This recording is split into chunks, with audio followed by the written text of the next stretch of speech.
Hey guys, welcome back to My Neck of the Woods. My name's Deco, where I share my experience and my knowledge, hoping to lessen your learning curve.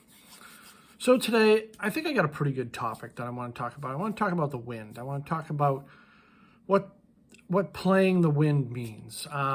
If you're an experienced hunter, this really doesn't apply to you. This is more for beginners or people that are confused with playing the wind. I'm just going to try to explain it to you and break it down and go through kind of the steps of how I learned about the wind, all right? Now, first off, before I get started, please sub the channel, like my videos, and make some comments. And so the wind. Now, when you're just starting out hunting and you're not playing the wind, you hear from more experienced hunters all the time. They say, well, you need to play the wind. You need to play the wind. You need to do this. And for the beginner, it's very confusing. It's very confusing because the wind is coming from a north direction, right? And you say, well, where do I sit? Because the deer can really come from any direction, right? I mean, that's the confusion I got when people talked about playing the wind. And you always hear that story, the story say, well, my granddad, he had a red flannel on and all he did is play the wind and he killed tons of deer. Which may or may not be true, but your granddad was probably a very experienced hunter and had been hunting for a long time. And it only really applies to the experienced hunter, right? So it's not a secret recipe to play the wind. What you need to do is you need to sit with the wind in your face in an area where you suspect the direction that the deer are coming from.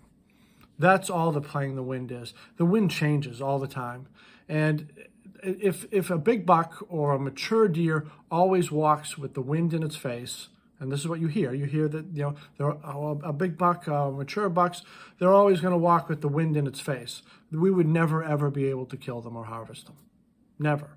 Because we would never be able to get the correct wind. If the wind is in our face, the wind is in a buck's face, right?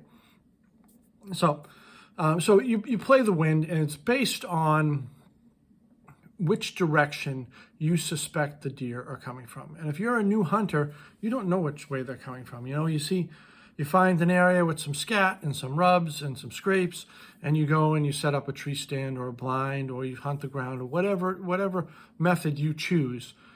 That's what you're going to use, and you really don't know what direction that the deer are coming from. And even the seasoned hunter, they don't know for sure. They just guess. They guess which the direction that the deer are coming from, and then they hunt different areas based on the wind. That's all that is. It's not a secret recipe. And it's very, very confusing for people that are just starting out, because they'll be like, well, I'm sitting here and the wind's coming here. If the deer is coming from this direction, they're not going to pick me up until they're right in front of me. But if they're coming from behind me, they're going to pick me up well before. Or if they're coming straight in front of me, or whatnot, whatever the case is. That's the only time it works. The wind changes all the time. And there's no way you can really predict the wind. I mean, there are dominant winds for areas. And there's another thing that plays into it that you hear a lot when people talk about the wind. They talk about thermals. People like experienced hunters, they're always talking about thermals. Or some people don't know anything. They'll talk about well, you got to know your thermals. The basis of a thermal is, and this is, I'm probably going to do a video at some point in time on thermals, and the basis of the basis of a thermal is on flat ground is that when the sun's coming up, it's going to move your scent up, right? It's going to move your scent up, and then when the sun's going down, when it's starting to get colder, the colder air is going to bring your scent down. So ideally, in the morning, you want to hunt in a tree stand. And in the evening, in the afternoon into evening, you want to hunt in a ground blind or hunt lower to the ground. But people don't do that. People are tree stand hunters, and they always hunt in a tree stand. So if next time someone asks you that, right?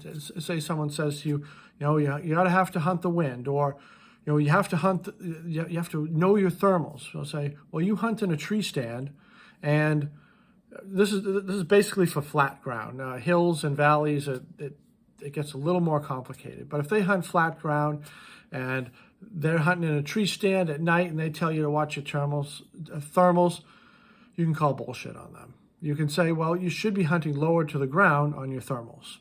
Because in theory, well, not theory, but this is how it happens. As it gets colder, it will bring your scent down. And as it gets warmer in the morning, because it's nighttime, and then the sun comes up and it gets warmer, and then that's going to bring your scent up. That's the basis of a thermal. So all these people that say, well, you have to play the wind and you have to know your thermals, I think the majority of them are talking out their butts. There are people that know thermals inside and out, and they use it. Don't get me wrong. So here's another thing about the wind. And this is another thing we can call bull crap or bullshit on people, is people say, well, you have to hunt the wind. If the wind changes, do you leave your stand? No, you don't leave your stand. They never leave your stand. You know, if you've got your milkweeds or your cornstarch or whatever it is out there, and so you're hunting the best wind, you know, and you're an experienced hunter, and you hunt the wind and you use the wind, and the wind changes.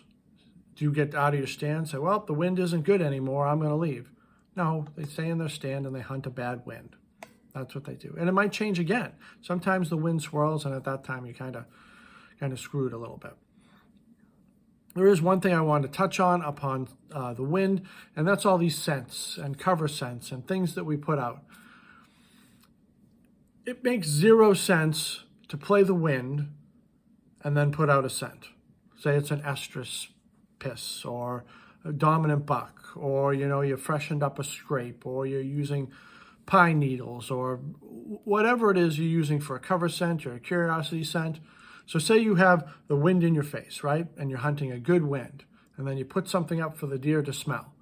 In theory, they're only going to be able to smell it if they're behind you, or if the wind is in their face too, which means they're going to smell you too, right? It makes perfect sense. So we put all these things out for the deer to smell, and the only way they're going to smell them, if you're hunting the wind, is if they're downwind of you, because that's the way the wind is going. So say you put up an estrus tag or something like that, right? And the wind's in your face. That means the wind is going to carry that estrus smell behind you. It's not going anywhere else. It's not going where you think the deer are coming from. It's going behind you, or it's going downwind of you. It doesn't necessarily mean behind you. So hunting the wind, like I said, is not a secret recipe. But does that mean that we don't do it? Absolutely not. We use every advantage that we can to help us successfully get deer. It's not a secret recipe, but it does help.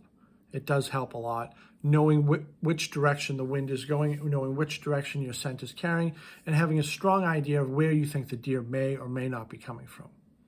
We want to use all the advantages that we can. It makes sense, right? Hopefully it does. But if you're learning to use the wind, if you're a beginner, my suggestion is get an app or know the dominant wind of your area, and have maybe a couple different stands, one for a southern wind or one for a northern wind. And then you hunt those depending on the day and depending on like where you think those deer are going to come from. That's how you excel at a hunter. That's how you're going to sort of evolve as a hunter and be able to pick up these deer. You look at tracks and see which way the tracks are moving. That's one way to do it. But you want to use all the advantages that you can, all the legal advantages, to help you get more deer in your freezer or on your table or whatever it is that you're doing with them. Hopefully that's helpful to you. Hopefully it's not as confusing to a beginner, and hopefully you can maybe learn something and lessen your learning curve. All right? That's all I have for you. Please sub the channel. I'll talk to you guys later. Be well.